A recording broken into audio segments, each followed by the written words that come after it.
নমস্কার। আগামীকাল উঠতে চলেছে প্রাথমিকে নিয়োগ সংক্রান্ত খুবই গুরুত্বপূর্ণ মামলা ২০-২২ ডিএলএড মামলা। দেখতে পাচ্ছেন সৌমেন পাল ভার্সেস শ্রাবণী নায়ক।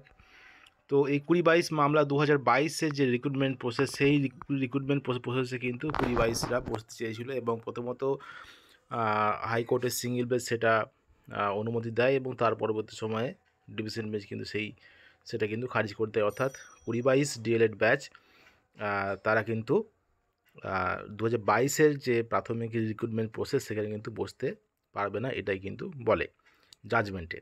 তো সেটা চ্যালেঞ্জ করে কিন্তু ২০-২২ ডিএলএড ব্যাচ আবার সুপ্রিম কোর্টে যায়। সেই সুপ্রিম কোর্টে কিন্তু দীর্ঘদিন ধরে কিন্তু এই মামলাটি চলছে এবং ২০২২-এর রিক্রুটমেন্ট প্রসেস, ২০২২-এর যে নিয়োগ প্রক্রিয়া সেখানে কিন্তু অনেকটাই কিন্তু অগ্রগতি হয়েছে। First phase, second phase, third phase কিন্তু হয়ে গেছে। তো ২০-২২ ডিএলএড ব্যাচ যে জন্য হাইকোর্টের ডিভিশন বেঞ্চ যেটা বলেছিল যে ২০-২২ যে ডিএলএড ব্যাচ ২০২২-এর রিক্রুটমেন্ট প্রসেস শুরু হওয়ার সময় কিন্তু তারা কিন্তু ট্রেন্ড ছিলেন না, সেজন্য তারা কিন্তু সেই রিক্রুটমেন্ট প্রসেসে তারা টেট পাস ট্রেন্ড বলে গণ্য হবে না, অর্থাৎ ইন্টারভিউ দিতে পারবেন না। তো তার পরবর্তী সময়ে অনেক সময় গেছে, দেখতে পাচ্ছেন ৩/৯/২০২৪ অর্থাৎ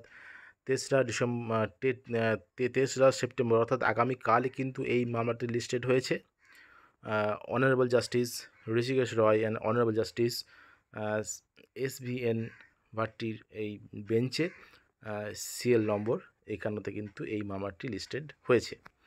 তো ২০-২২ ডিএলএড মামলা কি হবে? আগামীকাল কিন্তু জোরদার শুনানি চলবে। দেখা যাক কি হয়, কি রায় বেরিয়ে আসে, কি জাজমেন্ট উঠে আসে। আগামীকাল ৩রা সেপ্টেম্বর ২০২৪-এ কিন্তু এই মামলাটি ৫১ নম্বর সিরিয়ালে উঠছে।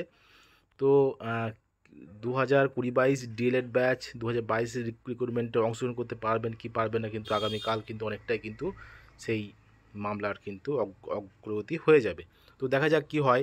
২০-২২ ব্যাচ ২০২২-এর যে প্রাথমিক যে নিয়োগ প্রক্রিয়া সেখানে থাকতে পারে না থাকতে পারে না, সেটা কিন্তু বিষয়।